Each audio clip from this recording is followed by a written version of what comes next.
Yo and hello, everybody. I'm Mike Moynihan. That's Danny Black. This is Hobby Think Tank on Bitch Clear Media. Thanks for joining us this week.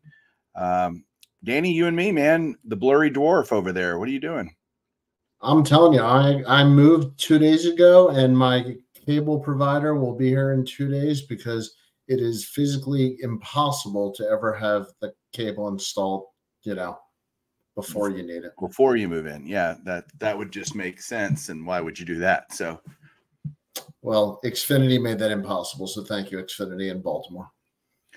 Well, blurry or not, we're going to talk about a few things tonight. And as I've been watching the news cycle within the hobby, I'm sure you mildly pay attention to it, but what's been going on, we see all this talk about Fanatics and Panini going after each other and all this stuff. And it made me hearken back to olden days of how great card shows are. And we just got done with the granddaddy of them all, the National. And as exhausted as I'm sure people are about talking about the National, I want to take it from a different angle of, given Fanatics' desire to ultimately rule the world of sports cards, sports, everything, run the government, who knows what they're going to do in the future. What happens to card shows? Where do card shows, whether it's local, regional, the National, 5 years from now, what kind of world are we looking at, Danny, for card shows? Well, I think like anything else, well, first of all, hello. Good to see you. Good to see you.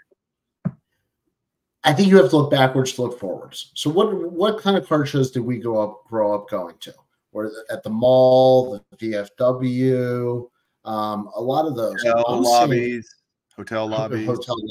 Right. And when we say hotel lobbies, we mean motel lobbies. These are not, right. This is not, yeah. I think in my area anyway, I'm seeing a resurgence in the smaller shows. I'm seeing strength in the medium shows, and obviously the National just set a record. But 5 years from now is the question. And I think in 5 years, it's going to be hard for a lot of the smaller shows to survive because as a consumer, I have to choose how many shows I can go to, how much time and money I can put towards the shows, and I probably want to go to the bigger shows. Yeah, to me, I've always thought there's only so many hobby dollars, whether that's spent on, you can slice it and dice it all you want, going to shows, buying cards, buying supplies, subscription services for pricing your cards, you name it, all of those are hobby dollars. And it has fascinated me since the boom and really right before it, how many companies are trying to get their slice of that pie. And shows are no different, right? They want people to show up and buy their tickets and buy the autographs, and you want dealers to be successful, so they come and buy their table at the next show. And it's this perpetual circling of dollars, right? Dollars just move throughout the hobby, right? From one thing to another. And shows, I think, are going to start ending up getting the short end of the stick. I call it the hobby ecosystem, and they can be worked around. People are buying online. People, I think, are collecting more niche, more non-mainstream and stuff that you may not find at the VFW or the mall or the hotel ballroom. I know a lot of people who go to the National just as the one show all year, they might find what they collect. Right. And the only other place is online, and that's what people say. I hear quite frequently. I just wonder if the dealers are going to change and graduate. The dealer community has pretty much not changed in the last 30 or 40 years. Yep. The vintage dealers. Eventually, there's got to be a rotation.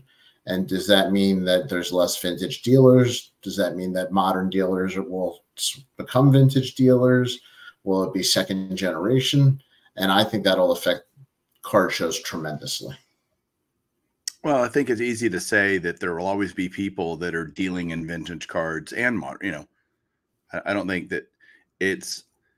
And let me preface maybe this entire episode. We probably should have said this at the very beginning. You and I are kindred spirits in the sense that we both love the card show experience, right? There is a very unique, I don't know, set of circumstances that convalesce into what a card show is and how that experience is. Even when I didn't have a lot of hobby friends and I would go to shows by myself a decade ago or longer, I loved it. I loved going to a show and walking around and trying to find a deal and hunting through boxes and all the different things that make a card show awesome. And you're buying in person.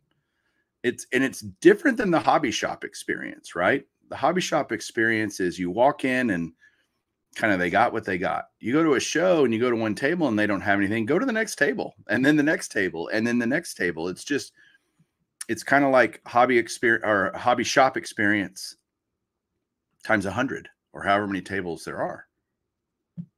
Well, is that a feather in the cap for a larger show then?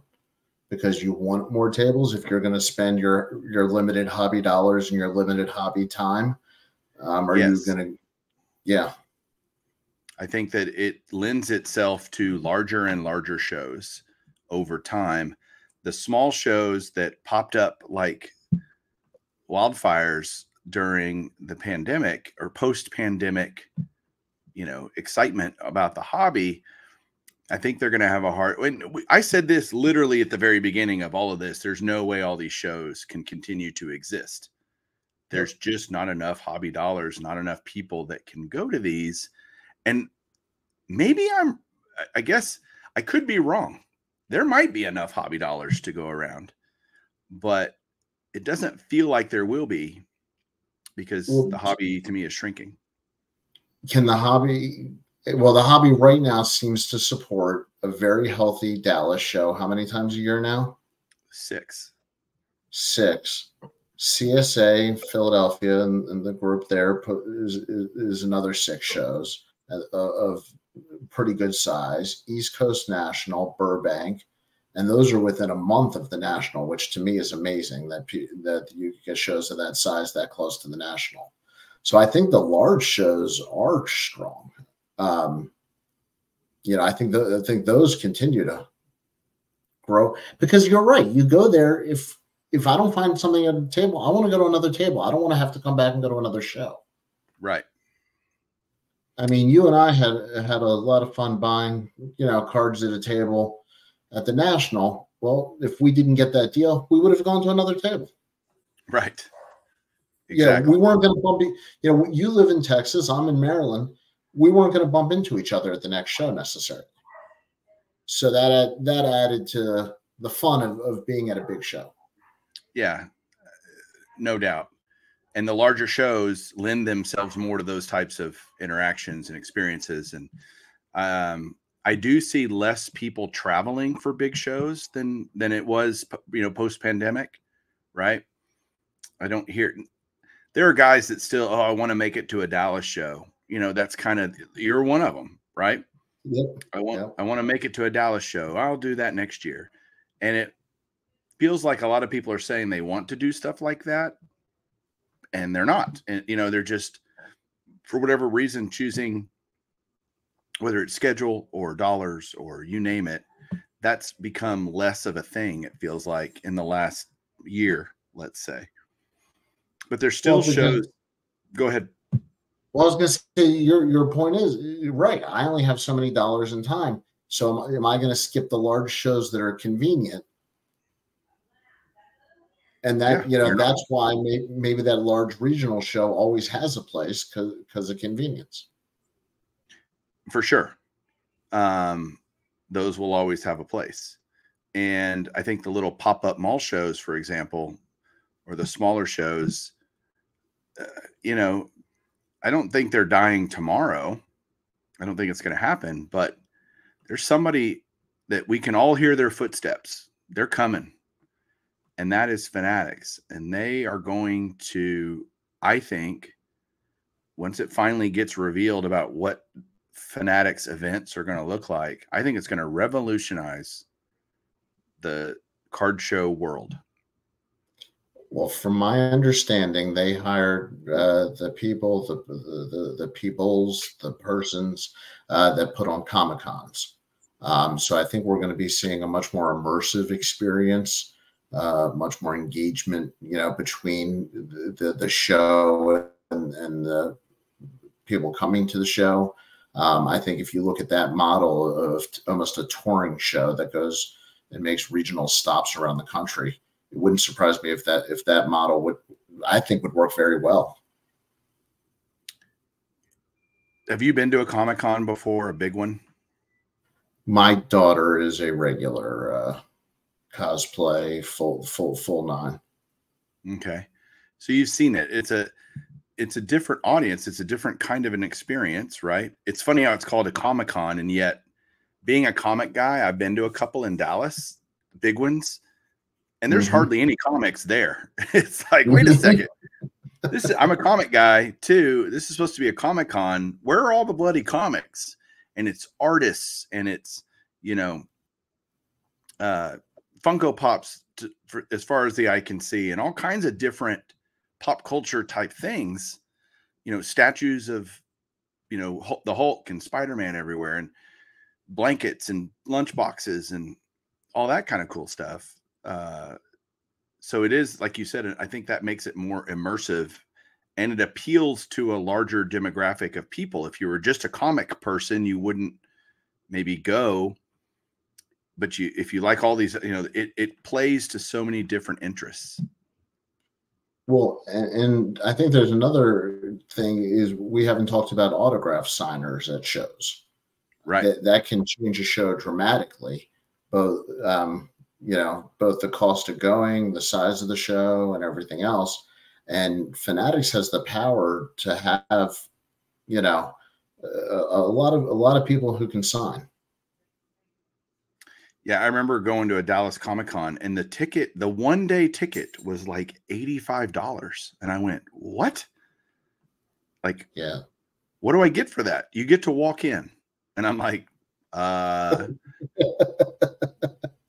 and I did it because my son really wanted to go. He had never been, and he's into Pokemon and all that. So we did it. But it was like, wow, I don't know that I want to spend that again for that experience. But if you're a card guy, or if you were into that kind of thing, I could see how it's appealing. I think, what are one-day tickets to the National? $20, $25, $35? I think this year. Yeah, for the general admission. So it's a lot less expensive. Be interesting to see how prices change over time if it starts getting more expensive. Well, do you think autographs might get cheaper if guys are under contract? For sure. Because that's gotten a little bit out of control. The autograph prices have gone a little crazy. For sure. In my opinion. Yeah. Can the Fanatics type of an event, that more Comic-Con type experience, coexist with the traditional card show experience? There's only so many hobby dollars.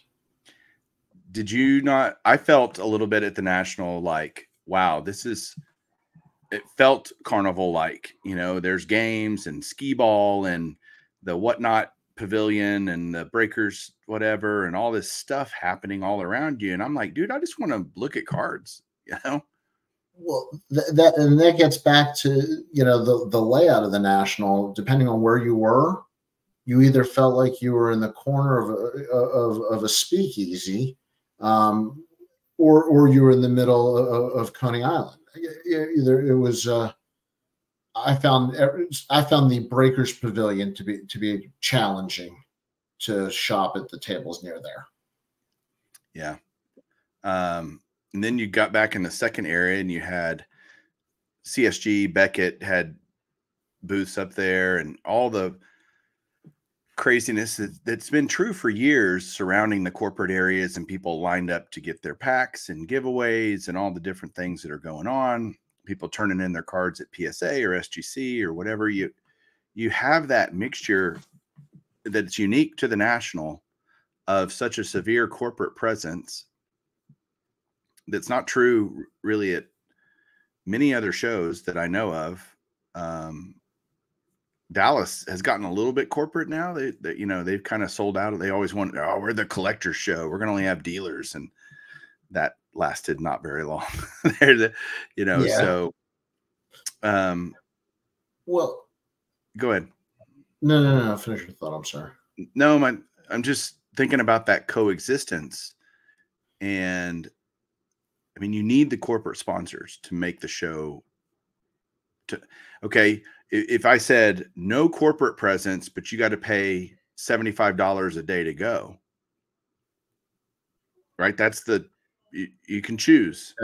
That's the model, because if Fanatics is running their own show, it's not going to be open to everybody's corporate booth as well. Right. In fact, they'll almost, unless you're hand-picked kind of thing, you ain't getting in there because they don't want to rob any dollars from them to anything else. And they're going to be producing cards, so they will probably want to support their partners. Right. I wonder if that changes how dealers are selected. Does that change, like we talk about the immersive experience? Is Fanatics going to sell direct the product, and not have, the Steel City or the Dave and Adams tables? It could change a lot of the show and still make it a good experience. I agree. I'm actually excited to see what these look like. I'm not even poo-pooing the idea, because I do think the card business, as you said, has been fundamentally the same for the last 4 decades in terms of card show experience. And when you talk about the giant Incredible Hulk and, all the stuff around the show, I mean, that's fun. What if that was a Babe Ruth and, a Jackie Robinson, 10-foot tall, and everybody takes a picture with it. And, there's the hobby is fun. And I think I think some people in the hobby have gotten away from that with the corporate sponsorships at the show. I think it's put too much pressure on the companies to get a return on investment. It's put too much pressure on the new companies to raise capital and try to attract users. And I think it's taken away some of the fun, and the artificial carnival feel doesn't have that same genuine fun that I think you and I like at a show. So I'm like you. I think Fanatics could be a very positive thing for shows.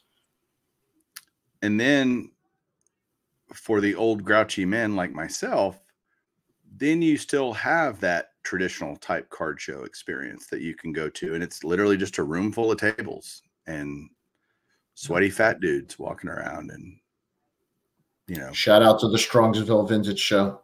There you go. Which is, by the way, that's a show it's kind of that, man, I need to go to that show. I'm a vintage guy, it like hits everything that I love and would be excited to go to and see. I don't want, big giant Babe Ruths sitting there at that show, right? At that show, no. But at a Fanatics experience, when that's what you're going to get, that's going to attract a whole nother demographic. I think you're going to get a whole different kind of person that's not a nerd like me.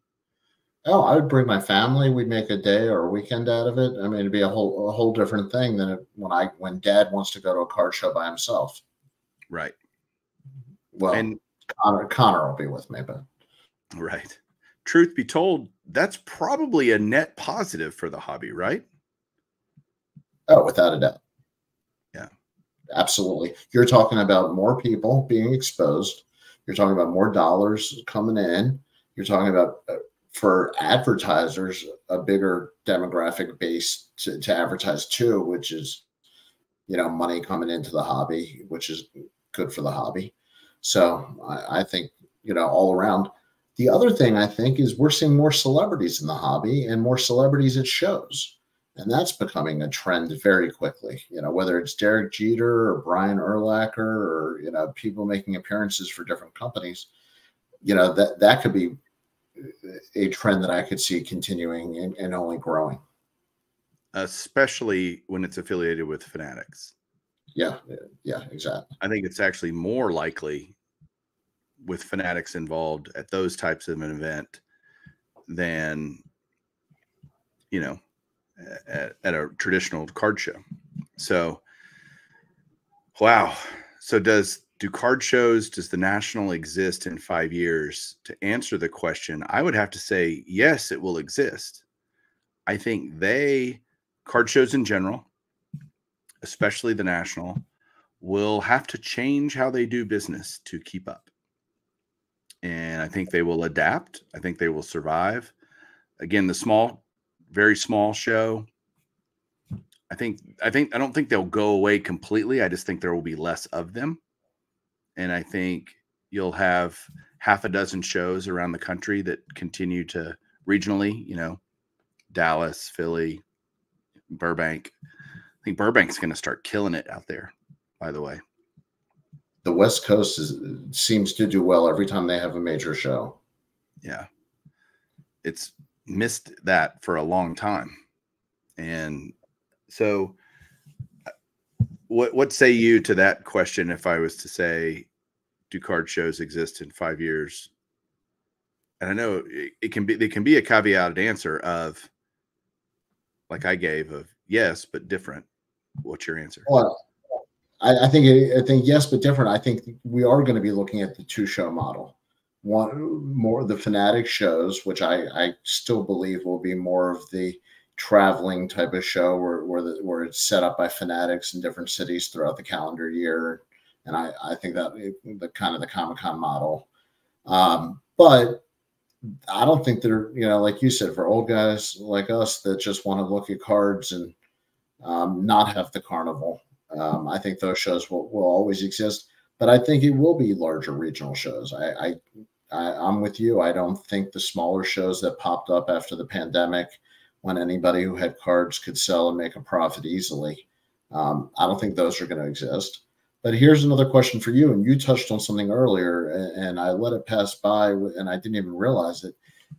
Dealers control a lot of the decisions behind shows. The larger the show, the more input the dealers have, the more years a dealer has been at a show, the more say they get him, the more influence.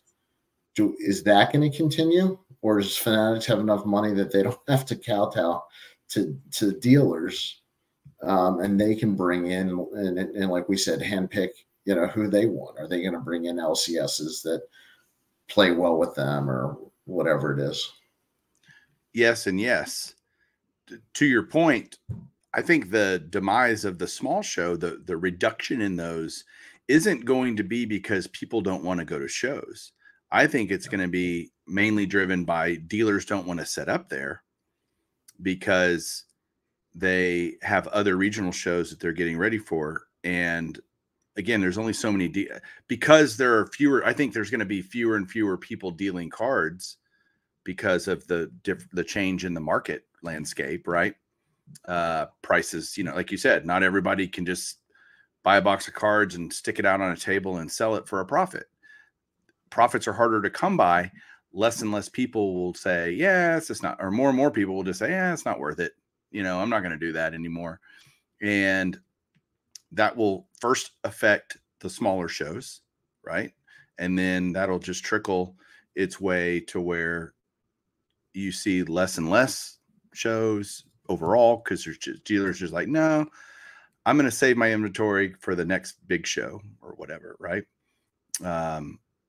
Certain dealers can work all the shows. I've seen guys that, hey, where's your dad? Yeah, he, dealer that I know, and his son's working the table. Well, dad's over, they had, and the whole overlap thing cracks me up. How can they, they have a huge show in one part of the country at the same time as another show in another part of the country, and dealers are having, some dealers don't choose, they just split their inventory, which actually hurts both shows. I think you'd rather have a strong dealer at one show.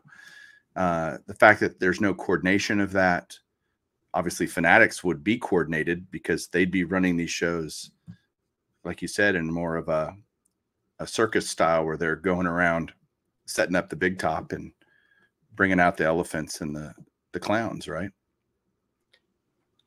But I enjoy the circus. Not, you know, I mean, like you said, we're still going to go to the other shows, but if the Fanatical or the Fanatic show, you know, comes to Baltimore, I'm there. You know. And what if that's happening at the same time as the CSA show? It's a great question. At the first year, I'd probably check out the new one. And if there's not enough cards to buy, I'll go back to the card show.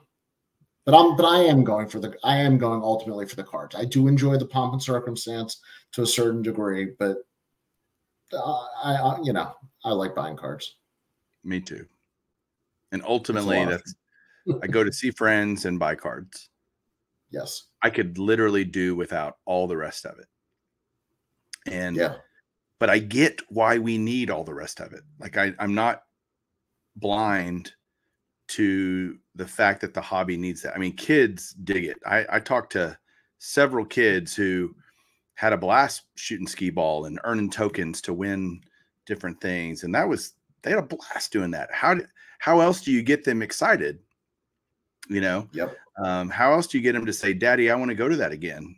You know? And so it's this weird dichotomy where I'm going, yes, I get it, why that's necessary for the future of the hobby and good. And yet I could care less.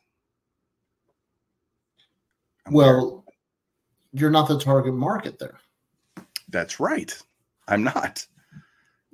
Right. I mean, the loud noises are not for you and I. Right. We might need people to speak up, but that's not what we mean, you know. And so I think, you know, I take that in stride. When I was walking through the National, I see, you know, 50 kids sitting around, you know, a booth and, you know, getting ready to have packs thrown at them, and they're just going to be screaming and yelling, and it sounds like the Beatles' first Ed Sullivan appearance, and it's annoying to walk by. I'll be honest with you. You know, kids are, you know, I've got 3 of them. They're loud, but they're the future of the hobby. So, and you see why that's a critical component to attracting younger people to the hobby. You have to, yeah, and you have to do it on their terms. You right. can't convince somebody to learn on your terms. It's just like a good coach or a good manager. You have to adapt to a certain degree your teaching style to each player, and it's the same thing. You have to adapt to the target market, and like I said, you know, you and I are not that target market for that. For sure. Well, man, great discussion. We used our allotted 30 minutes of your time. Thank you so much for joining us.